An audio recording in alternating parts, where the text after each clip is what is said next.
Hey everyone, hope you're doing great. Welcome back to my channel. In today's video, we'll dive into what if Deku was trained by Doctor Strange to become the Sorcerer Supreme. Smash that subscribe button, and be sure to peek at the description below. Let's begin. The wind that whipped across the rooftop was a cruel, biting thing. It felt personal, as if the world itself was trying to scrub Izuku Midoriya from existence, to peel him from the concrete and scatter him like dust over the city he so desperately dreamed of protecting. But the wind was nothing compared to the cold that had settled deep within his bones, a glacial freeze that had started in his chest the moment his idol had spoken the words. It's not bad to dream. But you also have to consider what's realistic. All Might's voice, the voice that had boomed from countless videos, the voice that represented hope and victory, echoed in his skull not as a cheer, but as a death knell. It played on a loop, each repetition chipping away at the fragile, 14-year-old scaffolding of his life's ambition. He clutched the railing, the metal biting into his palms. His knuckles were white, a stark contrast to the grimy yellow paint. Below, the city sprawled out, a glittering tapestry of lights and life. It was so beautiful. So full of people who needed saving. And he, Izuku Midoriya, was not and could never be the one to save them. He had just run headfirst into danger, a quirkless, useless Deku, moved by an instinct he couldn't control. He had tried to save Kaken from the sludge villain when heroes with powerful quirks had stood by, frozen. And for one fleeting, insane moment, All Might's arrival had felt like a validation. See? A small part of him had screamed. I did something. I helped. Then came the rooftop. The praise for his bravery, quickly followed by the crushing, pragmatic hammer of reality. Without a quirk, you can't be a hero. Tears tracked clean paths through the grime on his cheeks, but he was too numb to wipe them away. The wind dried them almost as soon as they fell, leaving his skin feeling tight and raw. He stared at the signed page in his notebook, clutched so tightly in his other hand that the paper was a wrinkled mess. All Might's signature. The ultimate prize for any fanboy. It felt like an epitaph now, a signature on the death certificate of his dream. He'd asked the question he'd been dying to ask his entire life, the one that had bubbled under the surface of every jeer from Kaken, every pitying look from his teachers, every tearful apology from his mother. Can I be a hero, even without a quirk? And the universe, in the form of the number one hero, had finally given him the answer. No. A hollow ache filled his chest, vast and empty. It was the same ache he felt when he was 4 years old, the doctor's chair cold beneath him, the X-ray of his foot with its extra toe joint glowing on the screen like a brand of mediocrity. It was the same ache he felt every time Kaken's explosive palms left him smoking on the playground, hissing. Quirkless freak. It was the same ache that resonated in his mother's frantic, weeping apology, the words, I'm sorry, Izuku! A confession that she, too, believed he was fundamentally broken. For 10 long years, he had held on to a single, defiant spark of hope, fueled by the brilliant, unwavering smile of All Might. He had analyzed heroes, filled notebooks with theories, trained his body until his muscles screamed, all in the belief that sheer will could bridge the gap between quirkless and hero. Now that spark was gone. All Might himself had snuffed it out. His grip on the railing tightened. It would be so easy. Just a little push. A moment of falling, and then, peace. The thought was a dark, seductive whisper, slithering into the void left by his shattered dream. It wasn't a genuine desire to die, not really. It was the desire for the pain to stop. For the endless, crushing weight of his own inadequacy to finally be lifted. No. The word was a flicker, a stubborn ember refusing to be extinguished. What was he thinking? His mom, what would she do? And All Might, what would the hero think if the boy he just saved and counseled ended his own life moments later? It would be a stain on his legacy. Izuku couldn't do that. He couldn't be a burden, not even in death. He let go of the railing, his hand trembling violently. He took a staggering step back, then another. The door to the stairwell seemed a mile away. He had to go home. He had to face his mom, put on a brave face, and somehow figure out how to live in a world where his very reason for being had been declared a fantasy. He was just a boy. A broken, quirkless boy on a rooftop, whose entire world had just ended. But in that exact moment, as the despair and the selfless, desperate desire to save others, the very impulse that had sent him running toward the sludge villain, warred within his soul. Something impossible happened. His emotional state, a perfect, paradoxical storm of absolute hopelessness and absolute, unconditional altruism, did not go unnoticed. It was not a sound. It was not a light. It was a resonance. A singularity of pure, unadulterated will that rang out, not across the city, but across the very fabric of reality itself. It was a note, flawless and piercing, in the grand cosmic symphony. And the conductor heard it, thousands of miles away, in a place that existed both in and out of the mundane world. Dr. Stephen Strange sat in a state of deep meditation. He was not in New York, not physically. He was everywhere and nowhere, his consciousness adrift in the tranquil currents of the astral plane, his mind a silent sentinel watching over the dimensional boundaries of Earth. The air in the chamber of relics within the New York Sanctum Sanctorum was still and smelled of ancient paper, dried herbs, and the faint, electric tang of ozone that always lingered around places of great power. Strange's physical body was cross-legged on a meditation mat. The cloak of levitation settled calmly around his shoulders, the eye of Agamotto cool against his chest. His focus was on the wards, the shimmering, intricate shields of magical energy that protected his reality from things. Things with too many teeth and too few morals. Things that slithered in the spaces between dimensions. It was a constant, exhausting vigil. For every Dormammu he bargained with, there were 1,000 lesser parasites gnawing at the edges of the veil, seeking a crack to slip through. The world had become louder in recent decades.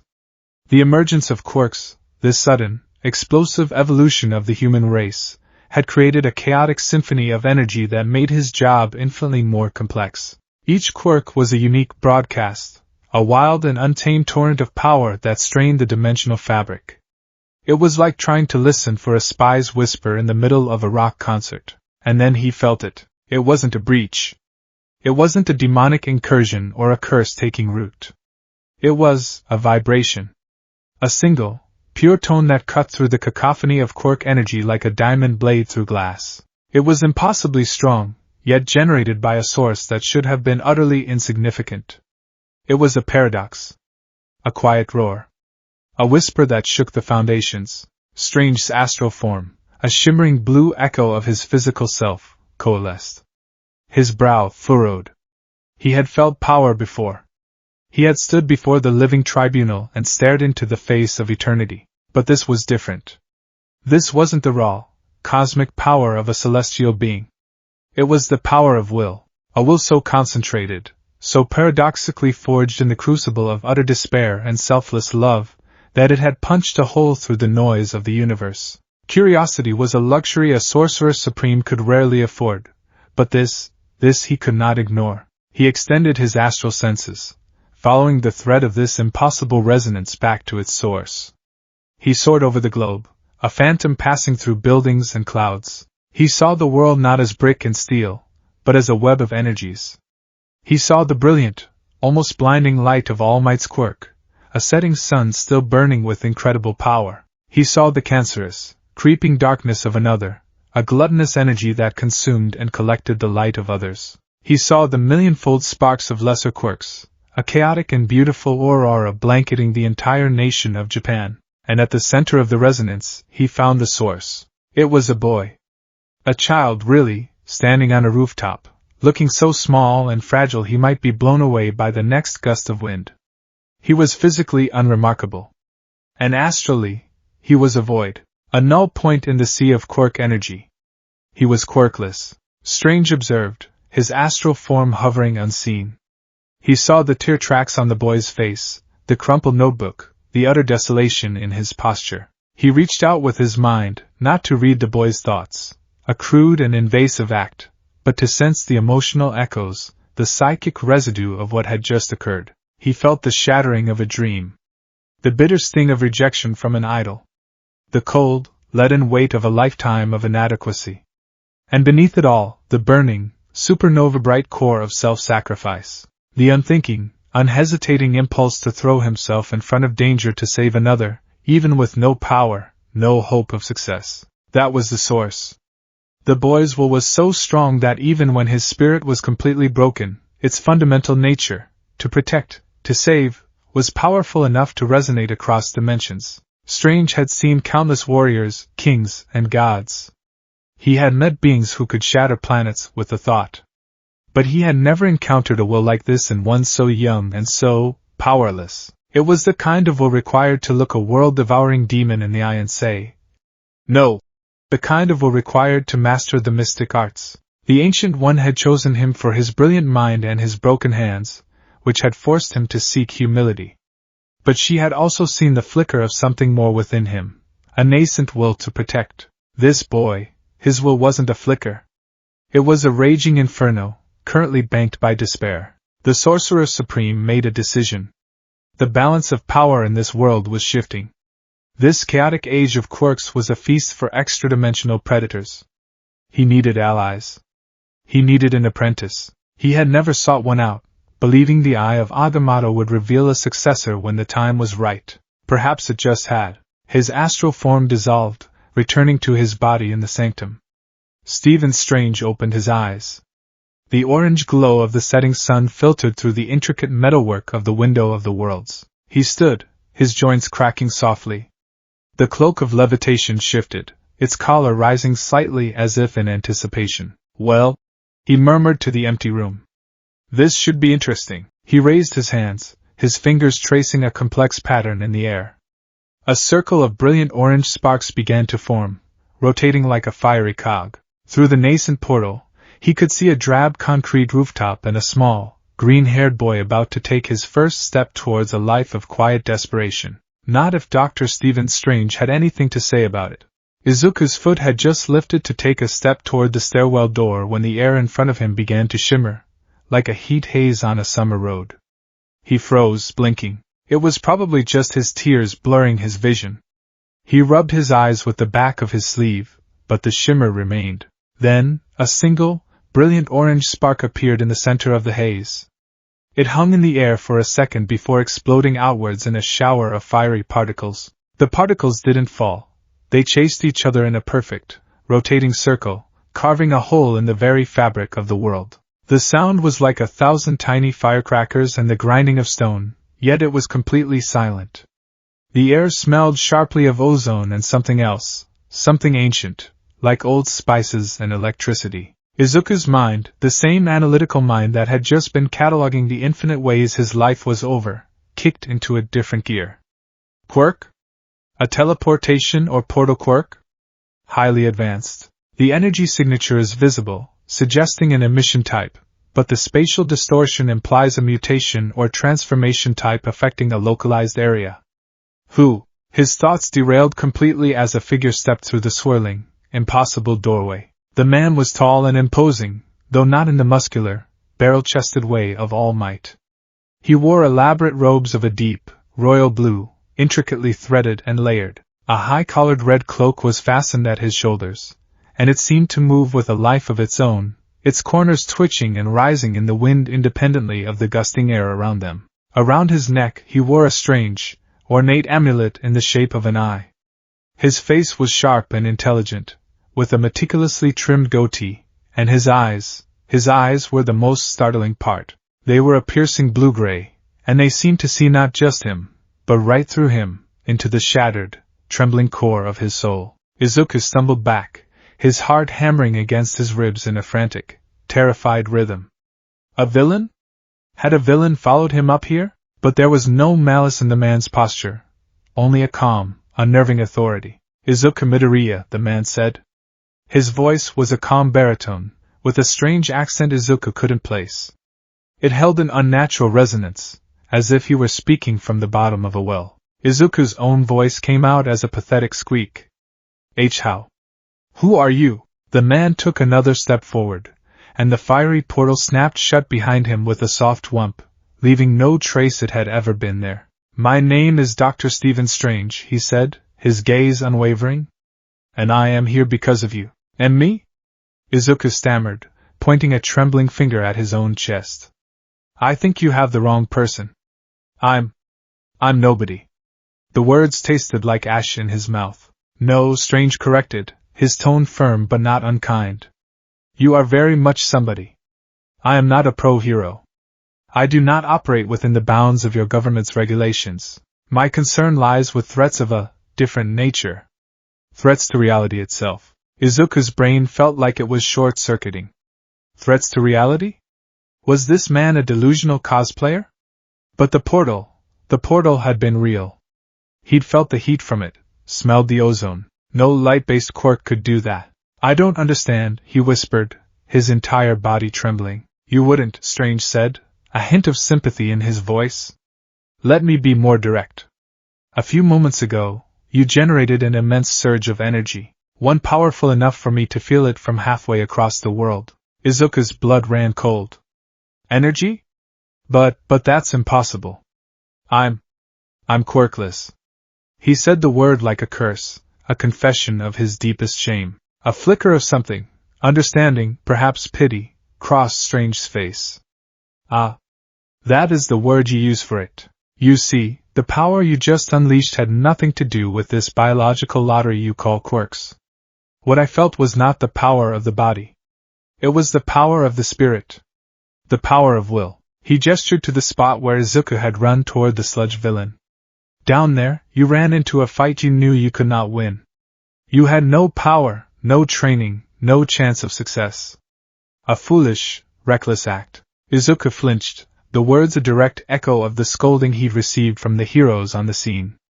The familiar shame washed over him. And yet, Strange continued, his voice dropping, it was also an act of the purest heroism I have witnessed in a very long time. You acted not because you thought you could win, but because you knew you had to try.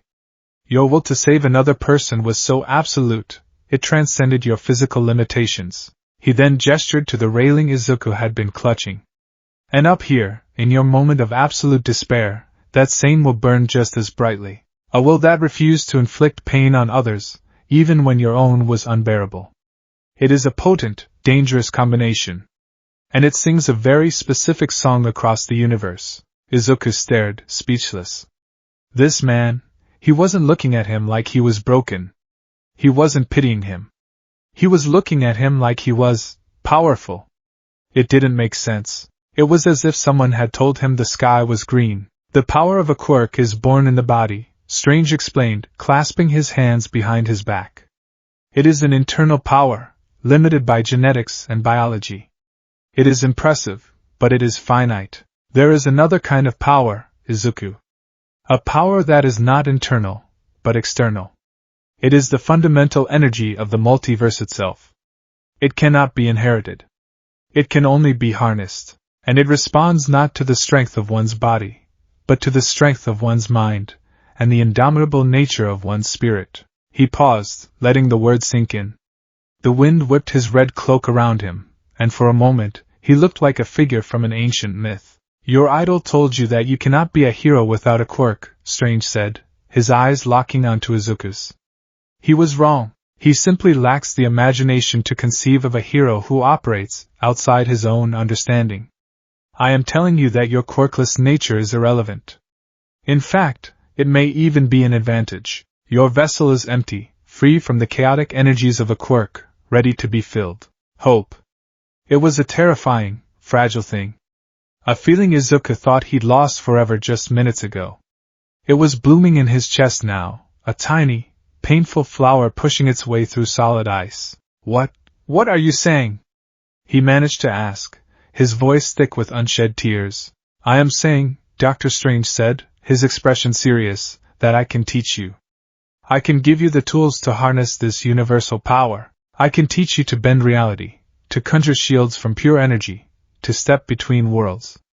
I can teach you the mystic arts. He raised a hand, and a complex, glowing mandala of orange light spun into existence above his palm, casting a warm, dancing light on his face. It will not be easy, Strange warned, the mandala vanishing as quickly as it appeared. It will be the most difficult thing you have ever done. It will require discipline you cannot imagine and a strength of character that will be tested to its breaking point and beyond. Many have failed. Many have gone mad. But I have seen your will, Izuku Midoriya, and I believe you have the potential not just to learn, but to become one of the greatest sorcerers this world has ever known. He extended a hand. I am offering you a different path.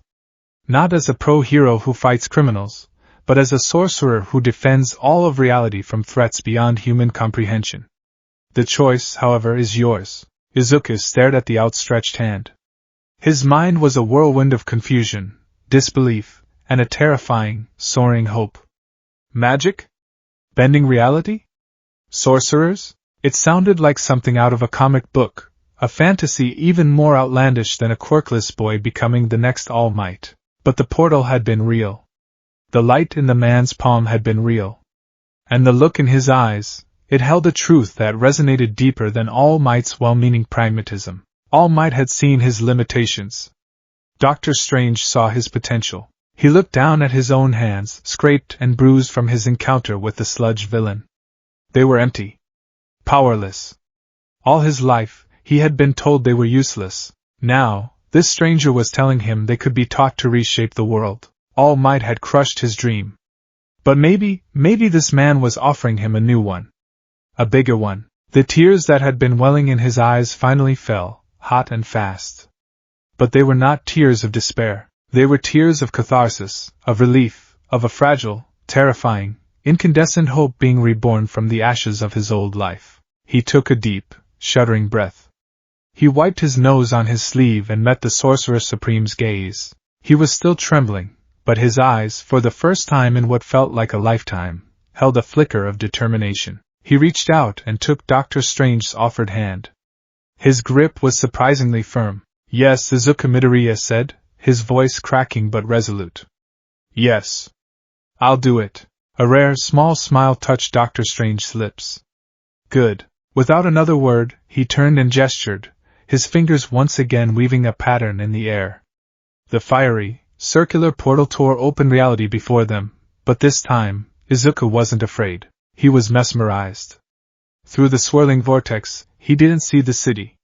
He saw a vast, circular room lined with books from floor to ceiling, with a grand, lattice window dominating the far wall. The air that washed over him was warm and carried the scent of old leather, sandalwood, and 1,000 untold secrets. The world you know is but one of an infinite number, Strange said, his voice a low murmur beside him. It is time you saw a little more of what's out there. He led the way, stepping through the portal. Izuku hesitated for only a second. He cast one last look back at the city skyline, the world of quirks and heroes and limitations that had defined him for his entire life. He was leaving it behind, or at least the part of it that had kept him small. He took a deep breath and stepped through the doorway of sparks, leaving the cold, lonely rooftop for a world of impossible new beginnings. The portal snapped shut behind him, and the rooftop was empty once more, the only evidence of the extraordinary encounter a few lingering motes of orange light that faded into the twilight, and the faint, lingering scent of ozone on the wind. The transition from the mundane to the magnificent was so abrupt it felt like a physical blow. One moment, Izuku Midoriya was standing on the cold, wind-blasted concrete of a rooftop in Musudafu, Japan. The next, he was in a place that defied every law of physics he had ever painstakingly studied. The air itself was different. It was thick, heavy with the weight of untold centuries, and hummed with a low, thrumming energy that vibrated in his teeth. It smelled of things he could only guess at, ancient parchment, dried herbs he couldn't name, the sharp tang of ozone, and a sweet, cloying scent like sandalwood incense. The cacophony of the city, the distant sirens, the rumble of traffic, the buzz of a million lives, was gone, replaced by a profound, echoing silence. His eyes, wide and unblinking, struggled to process the scene. He stood in a vast, circular chamber, a grand foyer of sorts. Above them, a magnificent, intricate window dominated the space, its design a complex seal of 4 swooping lines. It wasn't glass, not exactly. Through it, he saw not the New York skyline he half expected, but a swirling, kaleidoscopic nebula of impossible colors. The window of the worlds, Strange had called it. The name felt woefully inadequate. Bookshelves, crammed with leather-bound tomes of every conceivable size and color, lined the curved walls, stretching up into the shadowed heights of the domed ceiling. Strange artifacts were displayed on pedestals and in glass cases. A suit of crimson-lacquered samurai armor that seemed to watch him, a floating golden orb that pulsed with a soft inner light, a vicious-looking axe with a glowing blue edge. A grand, sweeping staircase made of a dark, polished wood that seemed to drink the light, led to upper floors. Izuku's brain, which had been rebooting ever since the fiery portal had first appeared, finally kicked into gear, doing the only thing it knew how to do in the face of the overwhelming and unknown: analyze.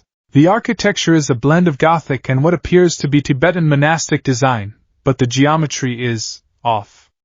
The angles of the upper balconies don't seem to conform to standard Euclidean principles. Are they optical illusions, or is the spatial dimension itself warped in here? The light source is diffuse, with no visible fixtures. Is it ambient magical energy? The artifacts, they radiate a palpable something. Not heat, but a pressure. A potential energy. This place isn't just a building, it's a system. A machine. He was muttering, he realized. His old, mortifying habit, bubbling to the surface under the pressure. He snapped his jaw shut, a blush creeping up his neck. "Breathe, kid," Dr. Strange said, his voice startlingly close. He hadn't heard the man move. The Sanctum Sanctorum can be a lot to take in at first. It sits on a nexus of mystical energies. The very air you're breathing is saturated with raw power. It feels thick. Izuku managed, the word inadequate. A good word for it, Strange acknowledged with a slight nod. He began to walk, his long robes sweeping silently across the polished floor. The red cloak of levitation billowed behind him, its corners lifting and dipping as if tasting the air. Izuku scrambled to follow, his worn red sneakers squeaking ridiculously in the hallowed silence. "This is the New York Sanctum," Strange explained, gesturing grandly. "One of 3 worldwide that formed the cornerstone of our world's mystical defenses. What we do here, what I do, is guard our reality against threats that your pro-heroes, for all their strength and valor, are utterly unequipped to handle. We are the world's immune system against metaphysical infection." He stopped before a simple, wooden training circle set into the floor. "And this is where your new life begins. The first step for any student of the mystic arts is the same. You must learn to draw upon the power around you. To shape it. To give it form." Strange raised his hands, his fingers splayed. He made a series of quick, precise movements, his hands a blur. A single, brilliant orange spark, identical to the ones that had formed the portal, ignited in the air between his palms. It hung there, crackling with contained energy. "Magic is a language," he said, his voice low and intense. "The spells you will learn are the grammar. The somatic components, the hand gestures, are the alphabet. And your will is the intent, the meaning behind the words. To start, you will create a simple spark. Nothing more. Watch my movements. Replicate them. Clear your mind, focus your intent, and draw the energy from the universe into your hands." He extinguished the spark with a flick of his wrist. "Your turn." Izuku swallowed hard, his throat dry. This was it. The first step to becoming something else. Something more. He took a deep breath, trying to calm the frantic hummingbird of his heart. He spread his feet, mimicking Strange's stance. He raised his own scarred, trembling hands. "Okay. Clear your mind. Focus." But how did one clear a mind like his? His brain was a superhighway of constant traffic, a ceaseless barrage of thoughts, questions, and analyses. Clear my mind? Of what? The physics of portal creation? The potential dimensional origin of the energy? The socio-economic impact of a hidden magical society? He tried to push it all away. He pictured Strange's movements, the precise angle of his wrists, the curl of his fingers. He tried to replicate them. His hands felt clumsy, alien. Focus intent. Okay. My intent is to make a spark. A spark. Like Kakin's quirk, but not from my palms. From the world? Is it drawing from ambient heat? Or is it a form of particle acceleration? If so, what particles? Tachyons? The energy source has to be external, he said. So, am I a catalyst? A conduit? What's the conversion efficiency? He gritted his teeth, sweat beading on his forehead. Come on, spark. He muttered under his breath. He felt nothing. Absolutely nothing. There was no surge of power, no tingle of energy. He was just a boy waving his hands in the air, feeling more foolish by the second. He tried again. And again. For what felt like an hour, Izuku stood in the circle, his muscles beginning to ache, his frustration mounting into a familiar, sickening wave of despair. He was failing. Of course, he was failing. He was Deku. Useless. He couldn't even do the simplest, most basic thing. Maybe Strange was wrong. Maybe his will wasn't a powerful inferno. Maybe it was just a guttering candle, and the Sorcerer Supreme had mistaken its desperate flicker for a beacon. You're overthinking it, Strange's voice cut through his spiral of self-doubt. The doctor hadn't moved, his arms crossed over his chest, his expression unreadable. I am trying not to, Izuku protested, his voice cracking. I'm trying to clear my mind, but it won't stop. I am aware, Strange said dryly. I can practically hear the gears grinding from here. You are treating this like a math problem. You are trying to solve 4x when I have simply asked you to draw a circle. Magic is not an equation to be solved, Midoriya. It is an art to be felt. It flows. You cannot force it. You must allow it. Allow it. The words meant nothing to him. How could he allow something he couldn't understand? It was like being told to breathe water. The next few weeks fell into a grueling, demoralizing routine. Each day, Strange would attempt to teach him the basics. And each day, Izuku would fail. He tried meditation, but his mind would only race faster, cataloging the very sensations he was supposed to be ignoring. He tried to feel the energy of the sanctum, but all he felt was the draft from the staircase, and the texture of the floor beneath him. He was a terrible student. He could memorize the somatic gestures perfectly, his eidetic memory for physical movement honed by years of studying heroes. He could recite the theories Strange dictated to him word for word. But when it came to the actual practice, the application of that knowledge, he was utterly, hopelessly inept. He saw other sorcerers, disciples and masters who would occasionally pass through the sanctum, opening their own fiery portals with casual, thoughtless ease. They would nod politely to Strange, cast a curious, sometimes pitying, glance at the struggling Japanese boy, and then be on their way. Each effortless display was another twist of the knife in Izuku's gut. His despair was a cold, familiar weight. He had traded one impossible dream for another. He had fled the cage of being quirkless only to find himself in a new cage, this one built from his own overactive, analytical mind. One evening, long after Strange had retired to his study, Izuku sat alone in the library. He couldn't sleep. The frustration was a physical ache in his chest. He was surrounded by a power that could rewrite the laws of the universe, and he couldn't even light a magical candle. Defeated, he fell back on his oldest coping mechanism. He pulled out his notebook, the same worn, slightly singed hero analysis for the future number 13 that All Might had signed, and a pen. He couldn't create magic.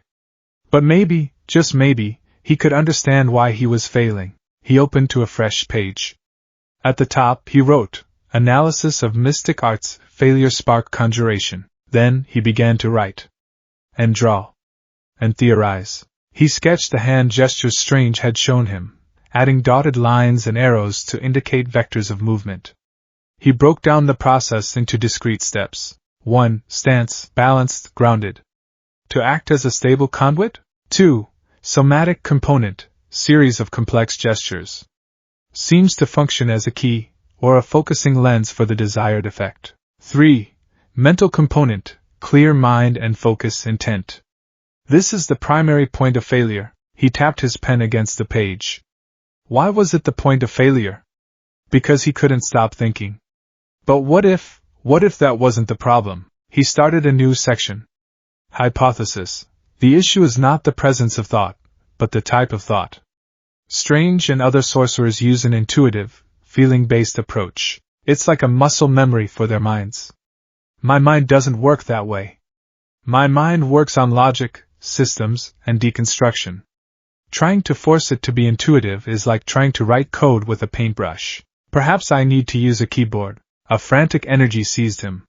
He began sketching again, this time not just the gestures, but what he imagined the energy itself was doing. He drew himself as a stick figure, with lines of energy flowing from the environment through his arms to a focal point between his hands. He drew diagrams of his failed sparks, a sputter of chaotic lines, a fizzle of disconnected dots. He theorized that the cleared mind of a traditional sorcerer was a state of passive, holistic focus that allowed the universal energies to flow through them correctly. His own analytical mind, however, was actively, and chaotically, interfering with that flow, asking it questions, trying to direct it down 1,000 different paths at once. The result was a jumble of mixed signals. Conclusion, he wrote, the words coming in a rush. I cannot stop my brain from analyzing. Therefore, I must use my analysis as the focusing tool itself. Instead of trying to feel the shape of the spell, I must consciously and deliberately build it in my mind, piece by piece, like a blueprint. I will not be a conduit. I will be an architect. He didn't know how long he'd been at it. The first hints of dawn were beginning to tint the swirling cosmos visible through the oculus when a shadow fell over his page. I had assumed you were in bed hours ago, Izuku yelped, nearly jumping out of his skin. Dr. Strange stood behind him, a steaming mug in his hand. He hadn't made a sound. I am sorry, sir. I couldn't sleep. I was just thinking, Izuku stammered, trying to hide his notebook. Strange's eyes, however, were fixed on the open page. His expression was uncharacteristically curious. May I? He asked, gesturing to the notebook. Hesitantly, Izuku pushed it across the table. Strange picked it up, his long, scarred fingers tracing the diagrams. He read Izuku's frantic scrawl, his brows slowly rising. He flipped back a few pages, seeing the detailed, almost obsessive analyses of pro-heroes, Mirko's kick trajectory, Endeavor's heat output limitations, Eraserhead's line-of-sight weaknesses. Then he flipped back to the current page, a complex schematic of magical failure. He was silent for a long time, the only sound the soft ticking of some unseen clock. Izuku held his breath, convinced he was about to be scolded for his unorthodox, borderline heretical approach. All this time, Strange said finally, his voice soft with dawning realization, I have been trying to teach you how to paint. When you are, in fact, an engineer. He looked at Izuku, and for the first time, the boy saw not a hint of disappointment in his mentor's eyes, but a flicker of profound excitement. I have been trying to make you into a copy of myself, the way the Ancient One made me a copy of her. I was teaching you the doctrine, the established method. But the mystic arts are not dogma, they are a living, breathing thing. You see them as a system of cosmic laws. A form of physics we are only beginning to comprehend. He closed the notebook and handed it back to Izuku. I was wrong, Izuku. Your mind is not a weakness. It is not a cage. It is your single greatest weapon. So, from now on, we do this your way. The change was immediate and profound. The morning's meditation sessions were replaced with lectures on dimensional theory and arcane mathematics. Instead of telling Izuku to feel the energy, Strange would project holographic models of spells, allowing Izuku to walk through their geometric structures. He gave him access to the library, to ancient grimoires filled not with incantations, but with the theoretical frameworks that underpinned them. For Izuku, it was like coming home. This was a language he understood. He started a new notebook. He carefully peeled the sticker off the front of a fresh one and wrote, in neat, precise script, Mystic Arts Analysis for the Future, Volume 1. The pages filled with a speed that was almost frightening. He deconstructed everything. On the crimson bands of Sidorak, a spell of binding that functions by extra-dimensional materialization. It doesn't create the bands, but rather opens a microscopic, temporary portal to the dimension of the entity Sidorak, pulling forth a measure of its essence and giving it physical form. The strength of the bands is likely proportional to the caster's willpower and the stability of the portal. Question: could the material be altered by focusing on a different aspect of Sidorak's dimension? A shield instead of a band? On scrying, not a prediction of the future, but a form of probability calculation combined with remote viewing. The scrying pool acts as a liquid lens for the caster's consciousness, refracting it across space-time. The clarity of the image is dependent on the number of variables. Viewing a known location in the present is simple. Viewing a possible future is exponentially more complex and prone to error, as per the quantum uncertainty principle. He cross-referenced magical concepts with quirk theory, creating a new, hybrid understanding that was uniquely his own. He was not just learning magic, he was reverse engineering it. The 10-month training period leading up to the UA entrance exam began to blur into a whirlwind of study and practice. He still failed, but now his failures were data points, not disasters. Each fizzled spark was an opportunity to recalibrate his mental blueprints, to adjust the angles of his theoretical energy flows. Finally, the day of his breakthrough arrived. It was 2 months into his new training regimen. "Today, you will create a shield," Strange announced, leading him back to the training circle. A basic Eldritch shield. Not to block a physical attack, but an energetic one. "I will cast a simple bolt of force. You will stop it." Izuku's heart hammered, but it was with anticipation now, not fear. He nodded, his expression serious. He had spent the last week doing nothing but studying shield matrices. His notebook contained dozens of pages dedicated to them, from simple circular designs to complex, interlocking hexagonal patterns he theorized would be more efficient at energy dispersal. Strange stepped back. "Ready?" Izuku took a deep breath, closed his eyes for a second, and opened them again. He wasn't trying to clear his mind. He was filling it. In his mind's eye, he saw the blueprint. A perfect circle, 30 inches in diameter. He pictured the outer rim, a solid band of focused energy. Then, he began to draw the interior spokes, not with a feeling, but with a conscious, deliberate architectural precision. He envisioned 6 interlocking lines of power, forming a perfect hexagram. At their intersection, a central hub, the strongest point. He calculated the energy distribution, ensuring there were no weak points, no fluctuations. It was all there, a glowing orange schematic in his imagination. He raised his left arm, his hand open. He performed the somatic gesture, a simple circular motion, but his movements were no longer clumsy. They were precise, economical, the physical manifestation of the blueprint in his head. He poured his will into the construct, not as a vague emotion, but as the focused, driving force of a builder laying a foundation. Build. A circle of orange light appeared on his forearm. It wasn't the sputtering, hesitant light of his previous attempts. This was a clean, sharp line. It expanded outwards, spinning rapidly. The spokes of the hexagram flared into existence, locking into the outer rim with a soft, humming chime. The completed shield, a complex mandala of perfect, glowing geometry, pulsed with a steady, stable light. It was beautiful. It was real. A slow smile spread across Izuku's face. He had done it. He hadn't felt it.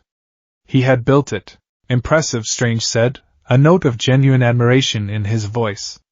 "Now for the test." Strange's right hand shot forward, and a shimmering, golden bolt of energy, about the size of a football, rocketed toward Izuku.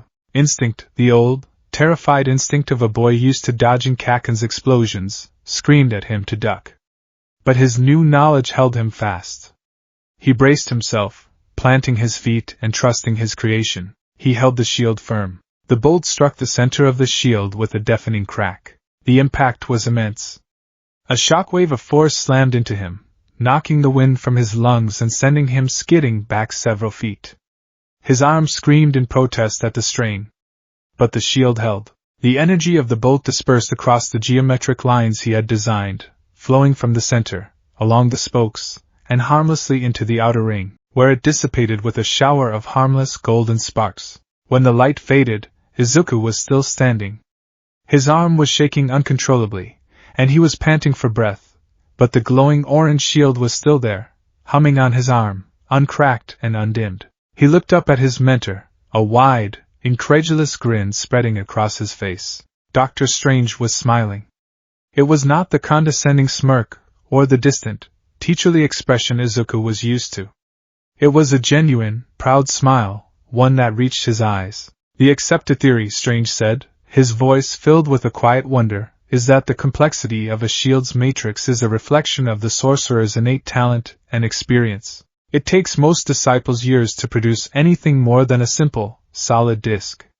He gestured toward the intricate, glowing mandala on Izuku's arm. "You, on the other hand, treated it like an engineering problem, reinforcing the structure with sound geometric principles. You haven't just learned the spell, Izuku. You've improved it." The shield finally dissolved into a cloud of fading sparks, and Izuku's arm dropped to his side, feeling heavy as lead. But he didn't care about the exhaustion. He didn't care about the lingering ache. The praise from the Sorcerer Supreme, the validation of his own unique mind, was a feeling more potent than any magic. The 10-month deadline for your school's entrance exam is approaching, Strange said, his expression turning serious again. My original intent was to remove you from that world entirely, to train you here until you were ready.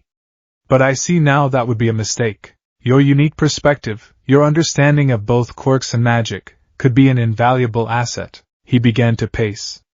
A darkness is growing in your country, Izuku. A gluttonous power that collects and consumes quirks. I have felt its touch. It is old and unnatural. I suspect it may not be entirely of this world. The rise of quirks has made your reality a beacon for things that hunger for energy. They are coming, and the heroes of your world will not see them until it is too late. He stopped and faced his student, his eyes intense. You will take the UA entrance exam. Izuku stared, his heart skipping a beat. But I'm quirkless. And you said? You will enter as quirkless, Strange confirmed. But you will not be powerless. We will use the next 8 months to train you not in the grand, reality-bending arts, but in the subtle, practical applications. Reinforcing your body with kinetic energy, creating small, localized platforms of force. Minor telekinesis. Spells that can be mistaken for a versatile, if strange, quirk by the uninitiated. You will enroll in their hero course. You will learn their ways, understand their strengths and weaknesses. You will be my eyes and ears. A sorcerer, hidden in plain sight, on the front lines of a war no one else even knows is being fought. The dream Izuku thought he had buried on that rooftop stirred again. UA. To be a hero. It was still possible. The path was different, stranger and more dangerous than he could ever have imagined, but it was there. He wouldn't just be a hero who saved people from collapsing buildings and purse snatchers. He would be a hero who saved reality itself. He looked down at his empty hands, then clenched them into fists. They were not useless. They were not empty. They were the hands of a scholar, a builder, a sorcerer. Okay, Izuku said, his voice clear and steady, all trace of his earlier stammer gone. What do I need to learn first? The salt-laced wind at Dagoba Municipal Beach Park was a familiar companion. For 8 months, it had carried the stench of decay and the grit of rust into Izuku Midoriya's lungs. But today, it felt different, cleaner. The mountain of scrap metal and discarded appliances that had once choked the cove was now a series of manageable, organized piles. The sun, once obscured by a haze of pollution, now glinted off a wide expanse of reclaimed sand, touching the gentle morning waves. The change in the landscape was a mirror to the change within him. Wrath. With a grunt that tore from his throat, Izuku heaved. The discarded refrigerator, a behemoth of rusted enamel and dead freon, lifted from the sand. His muscles, corded and defined after months of relentless labor, screamed under the strain. But there was something else at work, a silent, invisible partner in the effort. Deep within his muscle fibers, a subtle, shimmering orange energy, invisible to the naked eye, was at work. It was a basic kinetic reinforcement spell, one he had spent countless hours perfecting in his mind. He wasn't just lifting with his body, he was lifting with a focused application of force, a sliver of magic that turned his sinew into something more, something akin to steel cables. The refrigerator rose, cleared the lip of the waiting dumpster, and crashed inside with a deafening clang. Izuku stood panting, hands on his knees, sweat plastering his green hair to his forehead. He was exhausted, every muscle trembling, but a fierce, triumphant grin split his face. 8 months ago, he couldn't have even budged that thing. My word, my boy! A booming voice declared from atop the seawall. Izuku looked up. Tashinori Yagi, in his skeletal, almost wraith-like form, stood silhouetted against the rising sun. A thin trail of steam escaped his lips as he coughed into his fist, but his eyes, set deep in their shadowy sockets, were wide with a mixture of pride and utter bewilderment. That's the last of the large appliances, Izuku called out, his voice hoarse but strong. Just the small debris and tires left now. Tashinori made his way down the concrete steps, his movements careful. He had found Izuku here a few weeks after their encounter on the rooftop. He'd been seeking the boy out, weighed down by a heavy guilt, only to find him engaged in a self-imposed, Herculean community service project. He had seen the boy's initial despair had been replaced by a quiet, unshakable resolve. Confused but impressed, All Might had offered to oversee his physical training, creating the aim to pass. American Dream Plan. To give the boy's efforts structure, he had expected the boy to plateau, to eventually hit the wall of his quirkless limitations. He had not expected this. Young Midoriya, Toshinori said, his voice laced with awe as he gestured to the now clean beach. You have not only completed my regimen, you have surpassed it. Months ahead of schedule. Your strength, your stamina, it's grown at an astonishing rate. It is, beyond what I thought possible for.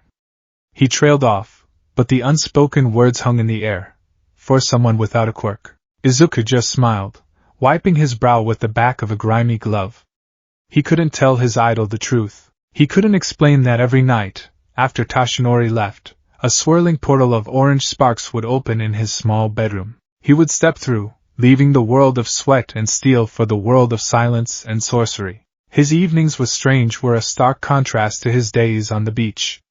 While Toshinori taught him to build his body, Strange taught him to build reality. He learned to etch temporary runes of lightness onto the soles of his shoes, allowing him to leap just a little higher, run just a little faster. He learned to subtly nudge objects with his mind, a minor telekinesis that was more like guiding the wind than lifting a car. He practiced shaping solidified air into temporary, shimmering platforms, barely visible and lasting only a second, just enough for a single, well-placed step. It was all low-level, subtle magic. The tricks, as Strange called them. Designed not for cosmic battles, but for subterfuge. Designed to be mistaken for a quirk. Your progress is a testament to your spirit, my boy, Toshinori said, his expression turning solemn. He placed a thin, bony hand on Izuku's shoulder. The spirit I first saw when you ran towards that villain. It is why I came here today. There is something I must tell you. Something I must offer you. Izuku's heart clenched. He knew this conversation was coming. He had seen it in his scrying exercises, a hazy, probable future that Strange had urged him to prepare for. My quirk, Toshinori began, his voice dropping to a near whisper, is not one I was born with. It is a torch, passed down from one generation to the next. A sacred power, cultivated for the sole purpose of defeating evil. It is called One for All. He pulled back the collar of his shirt, revealing a gruesome, starburst-shaped scar that covered most of his torso. This is the wound that limits my time as a hero. I am fading, my boy. The symbol of peace is burning out. But the fire itself can live on. It must live on. His eyes, burning with a desperate intensity, met Izuku's. Young Midoriya, I have watched you. I have seen your heroic heart, your unbreakable will. I have never been more certain of anything in my life. I want to pass my power to you. I want you to be my successor. Izuku Midoriya, I am offering you my quirk, One for All. The air grew still. The only sound was the gentle lapping of the waves against the shore. This was the dream. This was the fantasy he had clung to for 10 agonizing years. The chance to have a quirk. Not just any quirk, but the quirk of his greatest hero. Everything he had ever wanted was being laid at his feet, and he had to refuse it. Tears welled in Izuku's eyes, but he did not let them fall. He looked at the man before him, not just the symbol of peace, but a tired, wounded soldier looking for someone to carry his banner. And he felt a surge of profound empathy and a crushing sense of duty to a cause Toshinori couldn't possibly understand. He bowed his head, a deep, respectful bow. All Might, he said, his voice thick with emotion. That is, the greatest honor I could ever imagine. To know that you see me that way, that you think I'm worthy, it means more to me than you will ever know. He straightened up, his green eyes meeting the hero's. But I have to say no. The shock on Toshinori's face was so profound it was like a physical blow. He staggered back a step, his mouth agape. And no? But, my boy, this is your chance. You can be a hero. This is the only. It's not the only way, Izuku interrupted, his voice gaining a quiet confidence that startled them both. Not anymore. I've found my own path. A different one. It's complicated. What path? Tashinori demanded, his voice a mixture of confusion and hurt. What could possibly be more important than this? Defending reality from parasitic dimensional entities, Izuku thought. Guarding the border between what is and what should never be. He couldn't say that. Strange's first, most important rule was secrecy. The world of heroes was not ready for the world of magic. Its introduction would cause chaos, panic, and draw the attention of things that slumbered in the dark. I can't explain it, Izuku said, the words tasting like ash. Not yet. But you have to trust me. I am going to be a hero. And I'm going to do it with my own power. The power I've been working for. Tashinori stared at him, searching his face for any sign of doubt or deception. He saw none. He saw only the same impossible determination that had driven the boy to clean an entire beach by himself. The rejection stung, a deep and personal wound, but it was overshadowed by a profound sense of confusion. What power? What path? The boy was still quirkless, wasn't he? I will still take the UA exam, Izuku stated, his voice ringing with conviction. I will get into the hero course. And I will show you. I will show everyone what a quirkless boy can do. He bowed once more. Thank you for everything, All Might. For the training. And for believing in me enough to make the offer. I will never forget it. Before the bewildered hero could respond, Izuku turned and began his run home, his sneakers pounding a steady rhythm on the clean pavement. He left Tashinori Yagi standing alone on the reclaimed shore, a symbol of peace with a legacy to give and no one to receive it, staring at the back of the most enigmatic boy he had ever met. The day of the UA entrance exam was a torrent of nervous energy. Izuku stood before the colossal gates of the most prestigious hero academy in Japan, a single face in a sea of hopefuls. He clutched the strap of his yellow backpack, his heart a frantic drum against his ribs. He had passed the written portion with ease. The months spent studying arcane theory and cosmic physics under Strange had sharpened his mind to a razor's edge. Standard curriculum was child's play by comparison. But this, the practical exam, was the true test. He wore a simple green tracksuit. On his application in the space for quirk, he had written, after a long consultation with Strange, telekinetic enhancement. It was vague, misleading, and technically not a lie. He was enhancing things. With telekinesis. Sort of. Out of my way, Deku! The harsh, familiar voice cut through his thoughts. Katsuki Bakugo shoved past him, not even bothering to look at him. His face was set in its usual arrogant scowl, his hands shoved deep in the pockets of his baggy pants. He radiated an aggressive confidence that parted the crowd before him. Izuku didn't flinch. He didn't stutter an apology.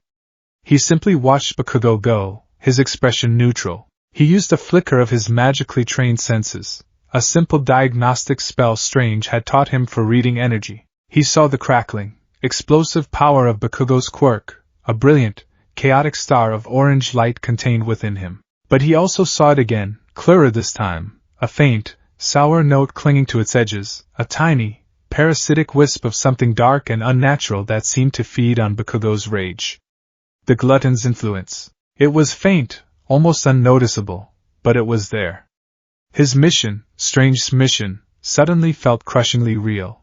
Inside the auditorium, the booming voice of President Mike explained the rules. 3 types of robots, worth 1, 2, or 3 points. A fourth, massive robot, the zero-pointer, was an obstacle to be avoided. A tall, broad-shouldered boy with engines in his calves shot to his feet, chopping the air with his hand. Tenya Ida? He crisply pointed out a perceived error on the printout, and then turned his severe gaze on Izuku. And you, with the curly hair, he declared, pointing. You have been muttering this entire time. It is distracting. If you are not taking this seriously, then you should leave. A few months ago, Izuku would have shrunk into his seat, a stammering, apologetic mess.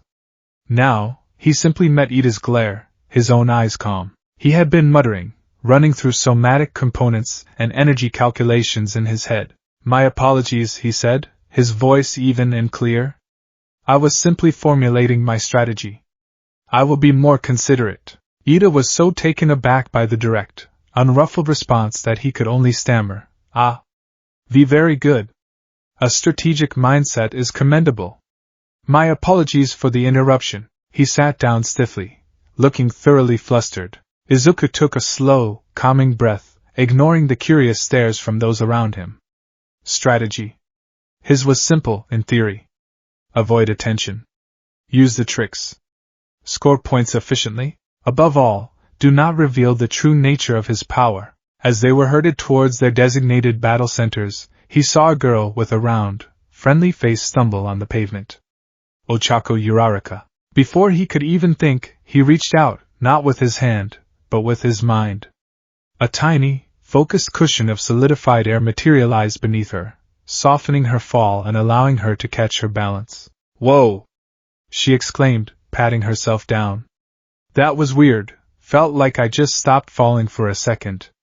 She turned to him, her cheeks rosy. "Oh. Thanks for, did you do that?" "Just a lucky stumble, I guess," Izuku said with a small, awkward smile. He felt her tap his shoulder. "My quirk is zero gravity," she said cheerfully. "I used it on myself so I wouldn't fall. It's probably bad luck to trip right before the exam, so thanks for the good karma." She gave him a bright smile and hurried off toward the gate, leaving Izuku slightly dazed. His intervention had been so subtle, she had rationalized it as her own quirk. Perfect. He stood before the towering gates of Battle Center B. The other applicants were stretching, flexing, showing off their quirks. A boy with spiky red hair hardened his skin to a rock-like texture. A girl with pink skin secreted some kind of acid from her hands. They were all so powerful, so obvious. He was a ghost among them, his power hidden, coiled, and waiting. Present Mick's voice screamed from a loudspeaker. "And start!" The gates flew open. While everyone else stood for a moment in confused silence, Izuku acted. He had etched a tiny, almost invisible rune of propulsion on the heel of his left shoe before leaving home. He channeled a minuscule amount of energy into it. Whoosh! He shot forward, a green blur leaving the stunned crowd behind. It wasn't super speed. It was a single, controlled burst of magical acceleration. "What's that kid doing?" someone shouted. "There's no countdown in a real fight." Present Mick's voice boomed. "That kid gets it. Go, go, go!" The chase was on. Izuku rounded a corner and came face to face with the one-point robot. It swiveled towards him, its single red eye glowing. Instead of dodging, he ran straight at it. As he threw a punch, he channeled that kinetic reinforcement spell into his fist. His knuckles connected with the robot's metal chassis. From an outside perspective, it looked like a normal, if surprisingly strong, punch. But for Izuku, it felt like his fist had become a solid iron ball. Crunch! The metal crumpled inward, circuits sparked, and the robot collapsed, inert. 1 point. He didn't stop to celebrate. He kept moving. He saw a 2-pointer bearing down on another applicant.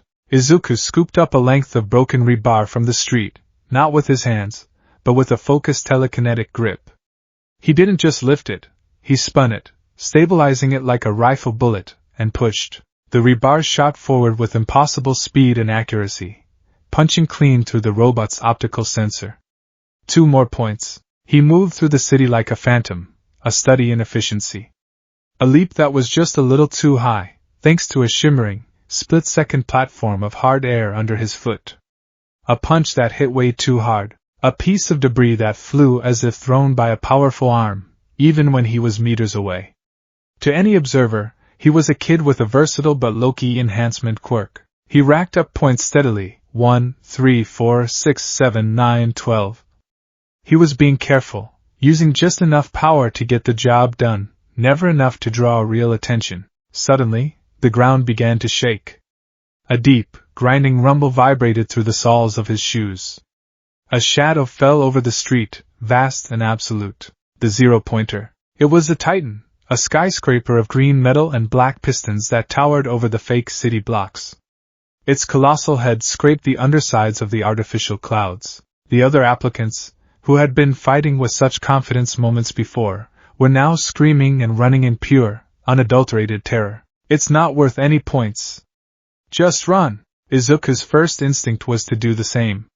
This was the obstacle, the thing to be avoided. His mission was to pass, not to show off. He turned to flee. Oof. Ow. The small, pained voice cut through the panic. Izuku whipped his head around. It was her. The girl from the gate, Ochako Uraraka. She was pinned under a huge slab of concrete, a piece of rubble dislodged by the zero-pointer's emergence. Her leg was trapped, and the giant robot's massive wheel foot was grinding inexorably closer, ready to crush her. Time seemed to slow down. Izuku saw her wide, terrified brown eyes. He saw the approaching shadow.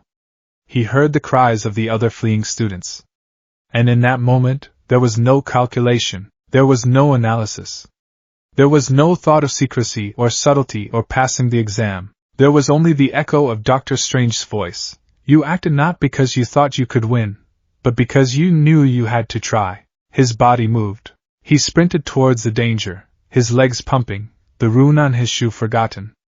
He was just a boy again, a quirkless, useless Deku running headfirst towards a monster. I can't lift that rubble in time.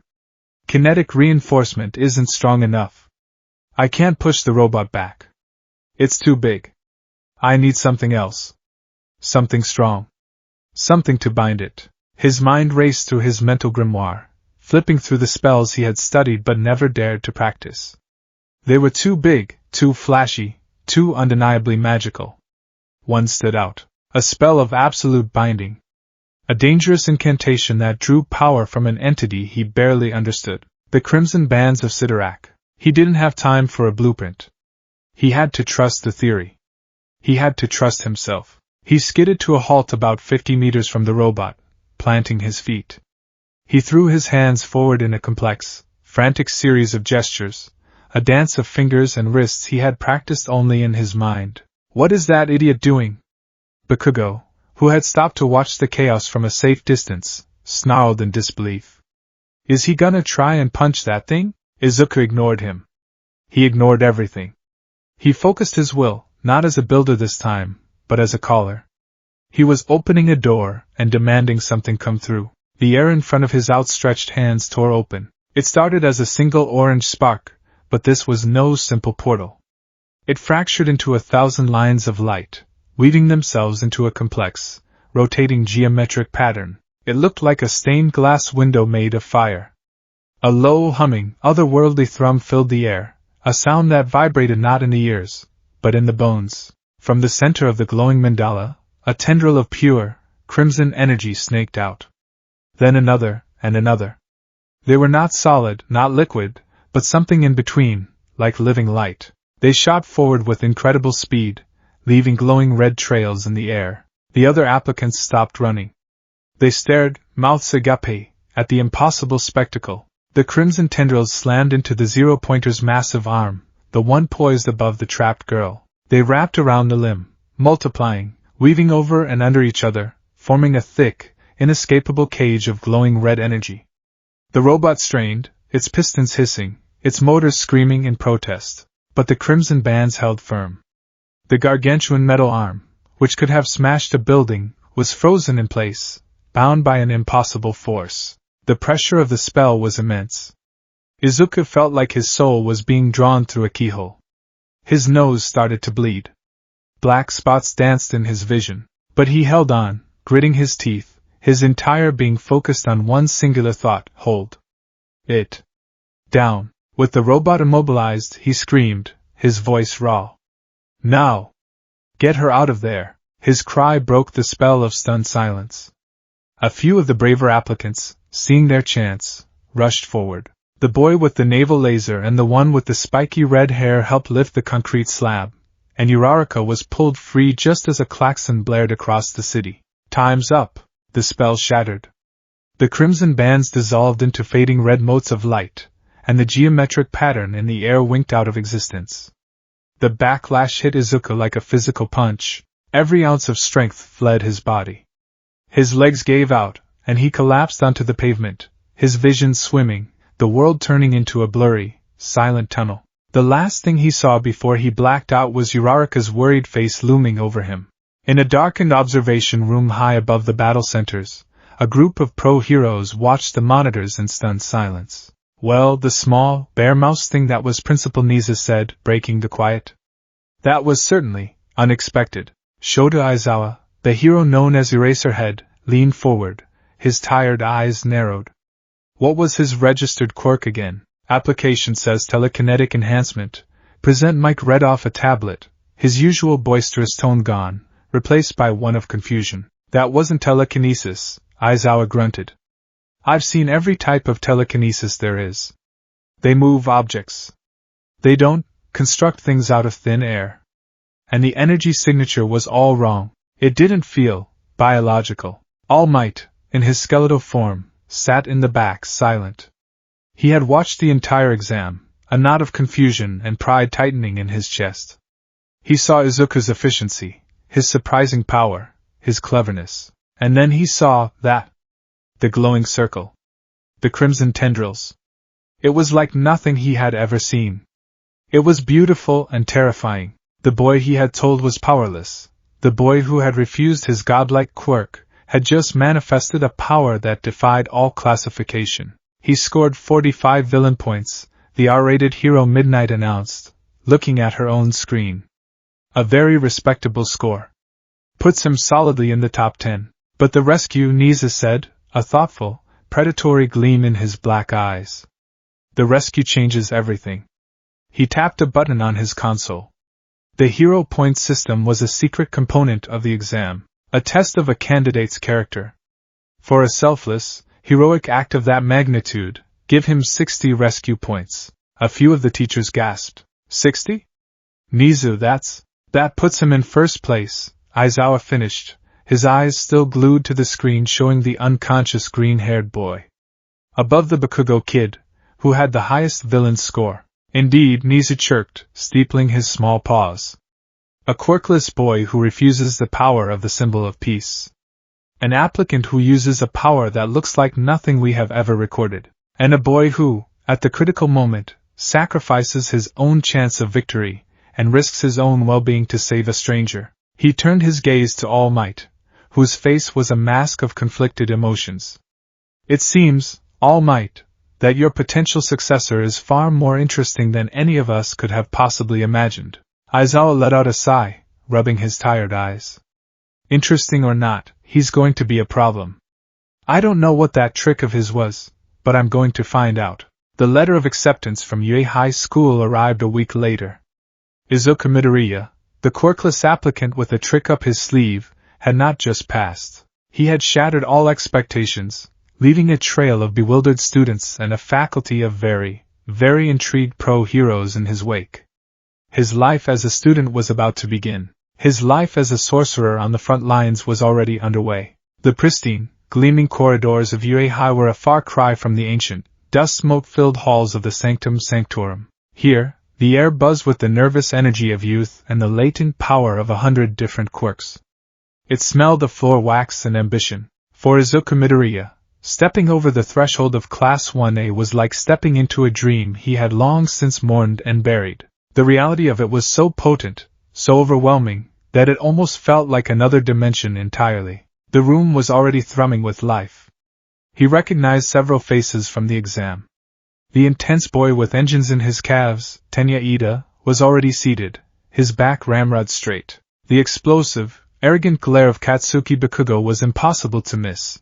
He was leaned back in his chair with his feet propped on the desk, a picture of casual disdain. Izuku's eyes scanned the room, a lifetime of analytical habit kicking in, cataloging faces and postures, making preliminary assessments. Then, a cheerful voice cut through his thoughts. "It's you! The plain-looking one." He turned to see Ochako Uraraka, the girl he'd saved, beaming at him from the doorway. Her cheeks were flushed with excitement.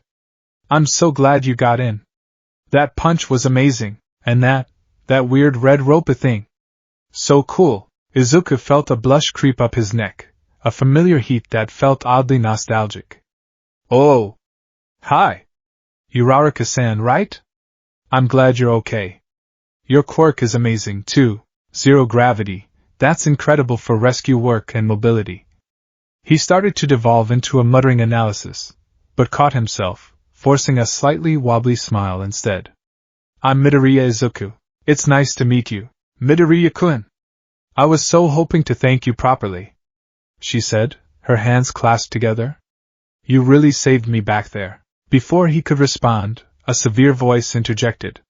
Good morning. They both turned to see Tenya Ida striding towards them, his hand chopping the air with mechanical precision.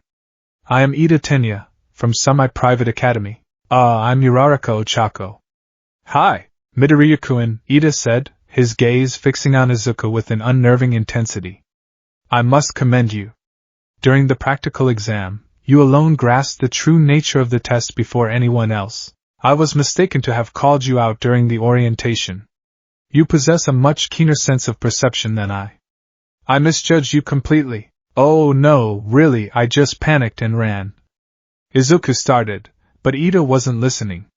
The boy was a locomotive of earnest formality.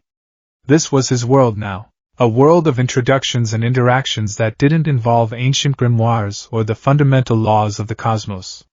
It was terrifying and exhilarating in equal measure. Their conversation was cut short by a new voice, a tired, monotone drawl that seemed to suck all the energy out of the air. If you're here to make friends, you can pack up and leave. The trio turned to the doorway.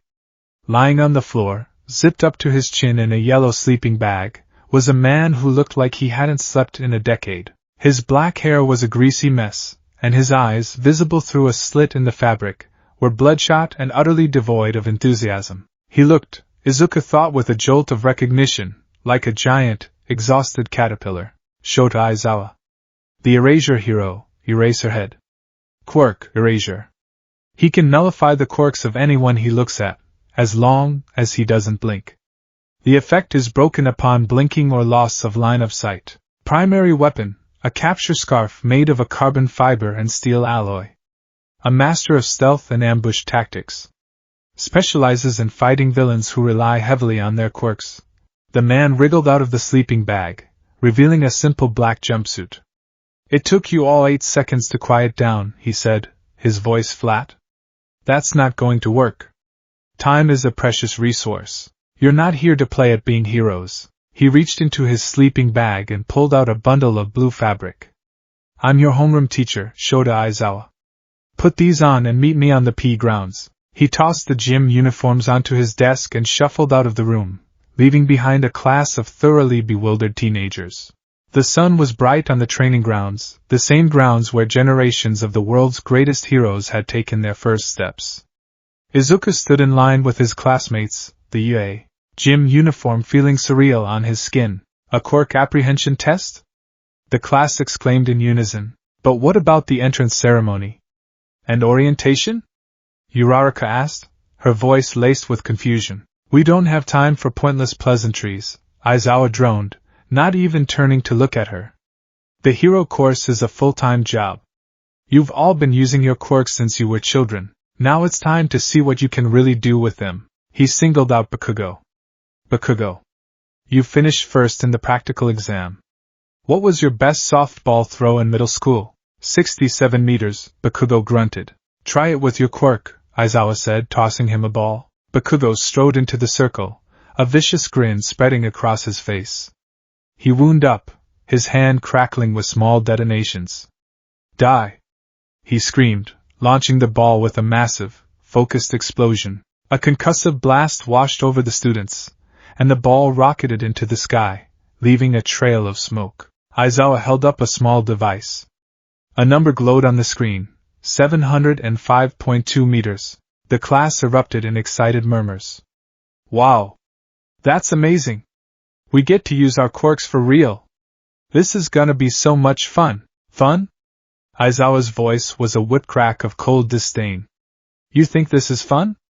You have 3 years here to become a hero. You think it's all going to be games and fun? Fine. New rule. A sinister, chilling smile stretched across his tired face. The student who ranks last in total points across all 8 tests will be judged as having no potential, and will be expelled immediately. Panic. Pure, unadulterated panic swept through the class. Izuku's blood ran cold. Expelled? On the first day? This was a nightmare. He had fought too hard, sacrificed too much, to be sent home before he even began. He looked at his classmates. Uraraka was making her tracksuit float slightly. Ida was stretching his engine calves. Aoyama was sparkling. They all had quirks, physical abilities they could apply directly to these tests. His own power was different. It was subtle, demanding focus and calculation. Using it under this much pressure, under the watchful, analytical eye of a pro hero, was a terrifying prospect. But he had no choice. The first test was the 50-meter dash. Izuku was paired with Ida. As they took their positions, Izuku subtly scraped the sole of his right shoe against the starting block, etching a microscopic, near-invisible rune of propulsion into the rubber. It was a simple construct, designed for a single burst of controlled force. Ready. Go! The automated voice chirped. Ida's engines roared to life. He shot forward, a blur of blue and white. In the same instant, Izuku channeled a tiny, precise sliver of magical energy into the rune. Push! He didn't explode from the block like Bakugo would have. It was a smooth, silent, powerful surge of acceleration that propelled him forward. For a few meters, he was actually ahead of Ida, a silent green bullet. Then Ida's second and third gears kicked in, and the engine-powered boy pulled ahead, crossing the line in 3.04 seconds. Izuku was a hair's breadth behind him, clocking in at 3.21 seconds. Ida looked back, his eyes wide with surprise. Incredible! To be that fast without an obvious mobility quirk, your leg strength must be astounding. Izuku just nodded, his heart hammering. It had worked. The next few tests followed a similar pattern. For the grip strength test, he wrapped his hand around the device and channeled the same kinetic reinforcement spell he'd used on the refrigerator. The device beeped, displaying a respectable 110 kilograms, far beyond what his physical body should have been capable of. For the standing long jump, he took a running start, and, at the apex of his leap, conjured a split-second, shimmering platform of solidified air under his feet. It gave him an extra, impossible boost, sending him sailing clear across the sandpit. He was being careful, threading a very fine needle. He was performing well, but not so well as to be unbelievable. He was just another student with a decent enhancement-type quirk, but he could feel Aizawa's eyes on him.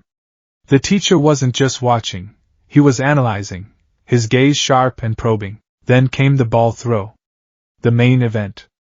The test that had established Bakugo's dominance. One by one, his classmates stepped up. Uraraka touched the ball, making it weightless, and threw it. The device beeped. Infinity. Izuku's mind raced. Infinity. That's the benchmark. How do I match that without revealing myself? Kinetic reinforcement on my arm? I could probably get a decent score, maybe a few hundred meters, but it wouldn't be enough to stand out or guarantee my safety. I need something clever. His eyes fell on the sky. He thought of the portals. The gateways between spaces. He couldn't open a full portal to the sanctum. That would be an immediate giveaway. But what about a small one? A tiny one, just for a moment. A simple in-and-out loop. It was a theory he and Strange had discussed, a localized, self-contained spatial warp. It was risky. It was flashy. But it was his best shot. Midoriya. You're up. Aizawa's voice was flat, but his eyes were sharp. Izuku walked into the circle, the small, hard ball feeling heavy in his hand. The class watched, curious. What could the kid who had gotten first place in the exam really do? He took his stance, mirroring Bakugo's. He wound up his arm, focusing his mind not on raw power, but on intricate, impossible geometry. He needed to create two linked microportals, one just in front of his hand at the point of release, and the other a few feet further, oriented in the same direction. The ball would enter the first and exit the second, gaining a massive boost in momentum from the spatial transfer, like a slingshot using reality itself as the band. He drew upon the energy of the sanctum, a silent call across the world that only he could make. He could feel the familiar, comforting thrum of power answering him. Aizawa's eyes widened. His hair began to float, and his eyes glowed a faint, menacing red. He had activated his quirk. The familiar, comforting thrum of power in Izuku's veins vanished. Izuku froze, his arm mid-throw. The connection was gone. It felt as if a faucet had been slammed shut. He was suddenly, terrifyingly, just a boy again. A quirkless, powerless boy in a circle, with the eyes of his teacher, his idol's son, and his childhood bully all fixed on him. From Aizawa's perspective, it was a necessary intervention. He had seen the energy building around the boy. Not a visible aura like some quirks, but a subtle, yet powerful, distortion in the air. It felt dangerous. Unstable. It reminded him of the energy surge from the zero-pointer incident. This boy, Midoriya, clearly had a powerful quirk, but it seemed to be a reckless, self-destructive one that he had little control over. He was about to injure himself, just like he had in the exam. Aizawa wouldn't allow it. A teacher's first duty was to protect his students, even from themselves. He focused his gaze, his erasure locking onto its target. He felt the familiar sensation of his power connecting to the boy's quirk factor, the specific genetic marker that enabled quirks, and nothing. It was a feeling he had never experienced before in his entire career. His quirk wasn't a projectile. It was a targeted shutdown. It sent a specific signal to the target's body, temporarily deactivating the genes responsible for their power. It should have worked.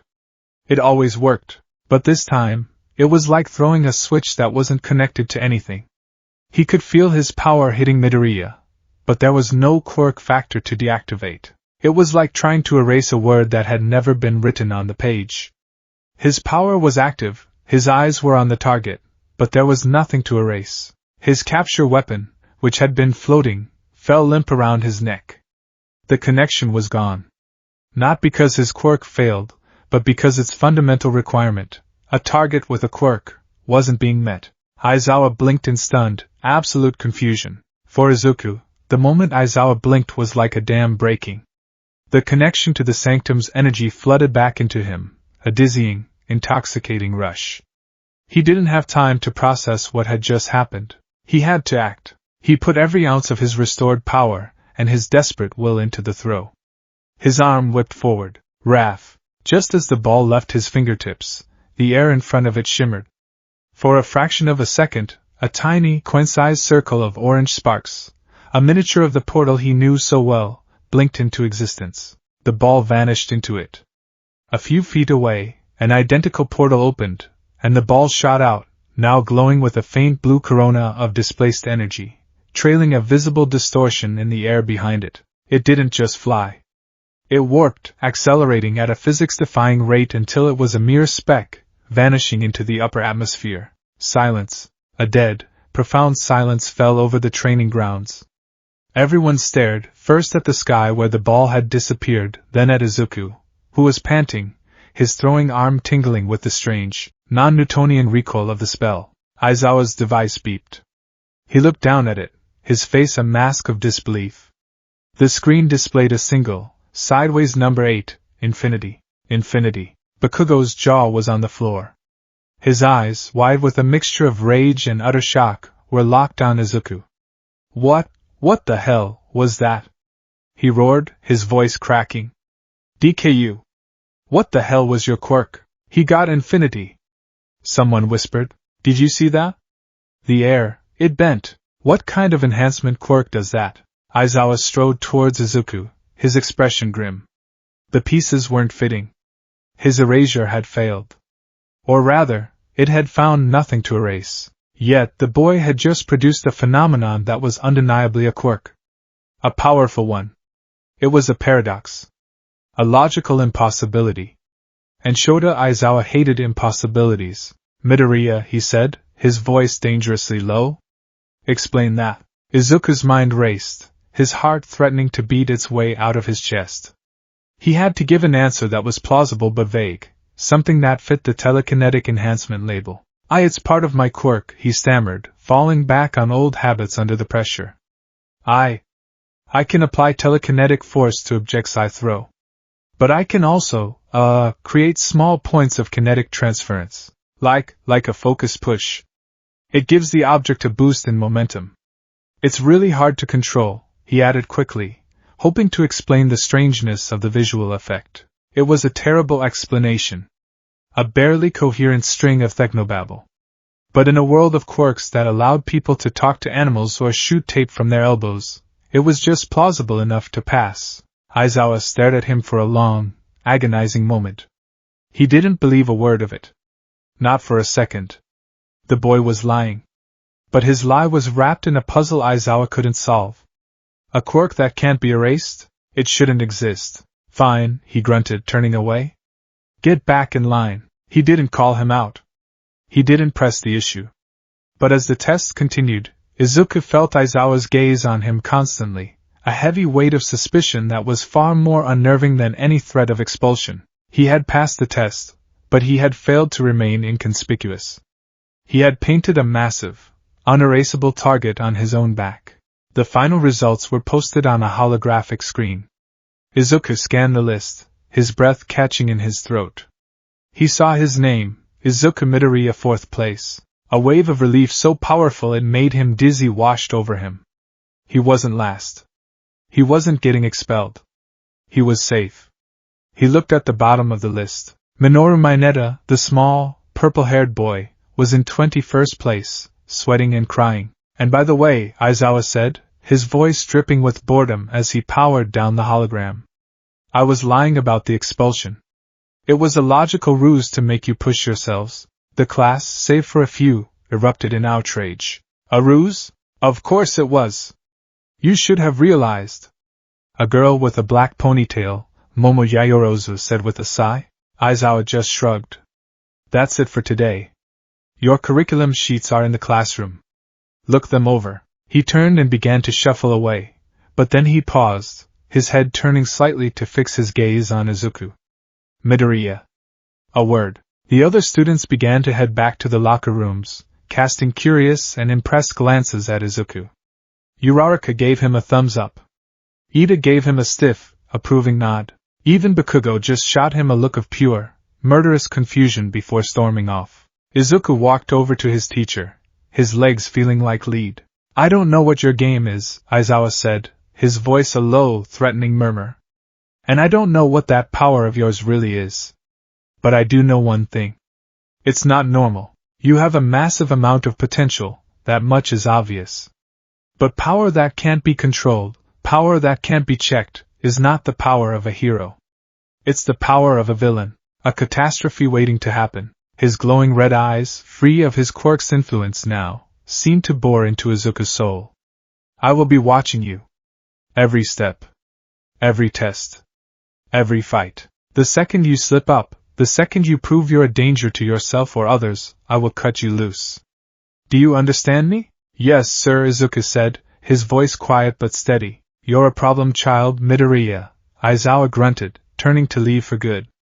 Don't make me regret letting you stay. Izuku stood alone on the field for a moment, the teacher's words ringing in his ears.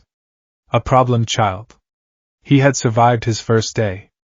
But his secret was already fraying at the edges. As he was heading back, he saw Uraraka fumbling with her bag, her student ID card slipping out and skittering under a nearby bench. Oh darn it! She muttered, bending down to look for it. I can help, Izuku offered, hurrying over. He didn't want to just reach under the bench. He wanted to be useful. He wanted to practice. He found a quiet corner, away from any prying eyes, and closed his eyes for a second. He held out his hand, palm up. Okay, small, laminated card, near the west bench. He whispered, focusing his intent. He activated a simple scrying spell, not one that required a pool of water or a crystal ball, but a mental one. He was essentially extending his senses, creating a magical map of the immediate area. His mind's eye filled with the gray, shimmering outline of the courtyard. He saw the bench, Uraraka, himself. And under the bench, a small, rectangular object glowing with a faint white light. He pushed with his mind, and a tiny, gentle gust of telekinetic wind nudged the card out from under the bench. Oh! There it is! Uraraka said, picking it up. Thanks, Midoriya-kun. But Izuku wasn't looking at her.